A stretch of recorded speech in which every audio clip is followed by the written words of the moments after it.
കാറിനേക്കാൾ വില കാറിന്റെ ഫാൻസി നമ്പറിന് 23,66,00,000 രൂപയ്ക്കാണ് ദുബായിൽ കഴിഞ്ഞ ദിവസം ഒരു കാറിന്റെ ഫാൻസി നമ്പർ ലേലത്തിൽ പോയത്. മറ്റൊന്നിന് ലഭിച്ചതാകട്ടെ 19.5 കോടി രൂപയും. കോടികളുടെ കിലുക്കം കേട്ട് ഞെട്ടേണ്ട. ദുബായ് റോഡ്സ് ആൻഡ് ട്രാൻസ്പോർട്ട് അതോറിറ്റിയാണ് കാറുകളുടെ ഫാൻസി നമ്പറുകൾ ലേലത്തിൽ വെച്ചത്. ആകെ ലേലത്തിലുണ്ടായിരുന്നത് 90 ഫാൻസി നമ്പറുകൾ. ലഭിച്ചതാകട്ടെ 10,90,26,000 ദിർഹം, ഏതാണ്ട് 267 കോടിയിലധികം ഇന്ത്യൻ രൂപ. ദുബായ് RTയുടെ ചരിത്രത്തിലെ റെക്കോർഡ് ലേലത്തുകയാണ് ഇത്. BB12 എന്ന നമ്പറാണ് റെക്കോർഡിലെ ഹീറോ.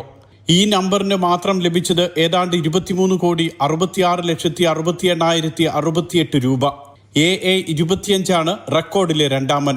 ലഭിച്ചത് 8.04 ദശലക്ഷം ദിർഹം. ഇന്ത്യൻ രൂപയിലേക്ക് മാറ്റിയാൽ ശരാശരി 19,69,78,392 രൂപ.